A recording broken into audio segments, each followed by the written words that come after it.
Twelfth ஸ்டாண்டர்டோட result இன்றைக்கி வந்துருச்சு. ஒரு நல்ல காலேஜை எப்படி செலக்ட் பண்ணணும்னு தெரியுமா? அதுக்கான கைட்லைன்ஸை தான் இந்த வீடியோவில் நம்ம பார்க்க போகிறோம். வாங்க பார்க்கலாம்.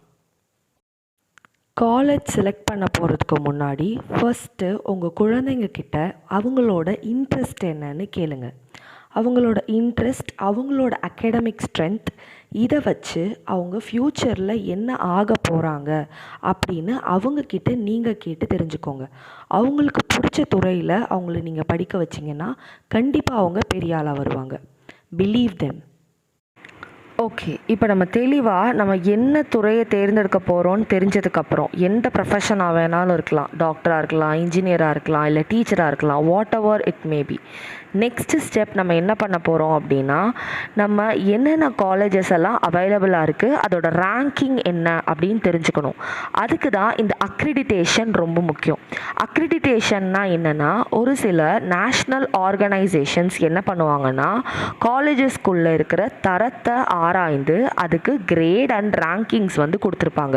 ஃபார் எக்ஸாம்பிள், இன்ஜினியரிங் காலேஜ் எடுத்துக்கிட்டோன்னா AICTE அப்படின்ற அமைப்பு இன்ஜினியரிங் காலேஜஸோட தரத்தை ஆராய்ந்து அதுக்கு கிரேட்ஸ் அண்ட் ரேங்கிங் கொடுத்துருப்பாங்க. இதன் மூலியமாக அந்த காலேஜோட தரம் அண்ட் ரேங்கை நம்ம தெரிஞ்சுக்கலாம். தேர்ட் ஸ்டெப் என்ன பண்ணணும்னா, காலேஜை நேராக போய் விசிட் பண்ணணும். விசிட் பண்ணி அவங்கக்கிட்ட என்னென்ன டீட்டெயில்ஸ் நம்ம கேட்கணுன்னா, ஃபேக்கல்ட்டிஸ் எவ்வளோ பேர் இருக்காங்க, அவங்களோட எஜுகேஷன் குவாலிஃபிகேஷன்ஸ் என்ன, நெக்ஸ்ட்டு காலேஜில் ரிசர்ச் ஃபெசிலிட்டிஸ் இருக்கா, லெபார்ட்ரிஸ் இருக்கா, லைப்ரரி இருக்கா, இதெல்லாம் தெரிஞ்சுக்கணும்.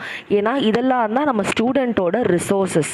இந்த ரிசோர்ஸஸ் நல்லா இருந்தால் தான் ஒரு ஸ்டூடெண்ட் காலேஜ் டைமை எஃபிஷியண்ட்டாக யூஸ் பண்ணி ஒரு பெஸ்ட்டான ஜாபுக்கு போக முடியும். த மோஸ்ட் இம்பார்ட்டண்ட் ஸ்டெப்புக்கு இப்போ நம்ம வந்துட்டோம். Placement and career opportunities. எந்த ஒரு காலேஜாக இருந்தாலும் அந்த காலேஜஸில் கேம்பஸ் ரெக்ரூட்மெண்ட் நடந்துச்சு அப்படின்னா அந்த காலேஜை நம்ம கண்ணை மூடிட்டு செலக்ட் பண்ணலாம். அவங்களோட பிளேஸ்மெண்ட் ஸ்டாட்டிஸ்டிக்ஸ் என்ன, இங்கேருந்து பிளேஸ் ஆகி போன கிராஜுவேட்ஸோட salary package, average salary packages detail எல்லாம் நம்ம கேட்டு தெரிஞ்சுக்கணும். ஸோ தட் நம்ம பிள்ளைங்க படித்து ஃபைனல் இயர் வர்றப்போவே கேம்பஸ்லேயே ரெக்ரூட்மெண்ட் நடந்து ஒரு டாப் MNC கம்பெனிஸ்லேயோ இல்லை அவங்க துறை சார்ந்த கம்பெனிஸ்லேயோ பிளேஸ் ஆகிறதுக்கான வாய்ப்புகள் கிடைக்கும்.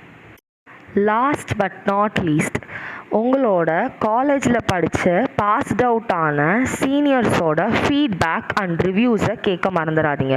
அவங்கள எங்கே போய் தேடுறது அப்படின்னா, கண்டிப்பாக ஏதாவது ஒரு சோஷியல் மீடியாவில் இல்லை ஒரு பப்ளிக் ஃபோரமில் உங்கள் காலேஜை பற்றி உங்கள் காலேஜில் படித்த சீனியர்ஸ் ரிவ்யூ அண்ட் ஃபீட்பேக் கொடுத்துருப்பாங்க. அதை எல்லாத்தையும் ஒன்ஸ் ரீட் பண்ணிவிட்டு ஒரு பெஸ்ட் காலேஜாக செலக்ட் பண்ணுங்கள். All the very best for your bright future. Thank you.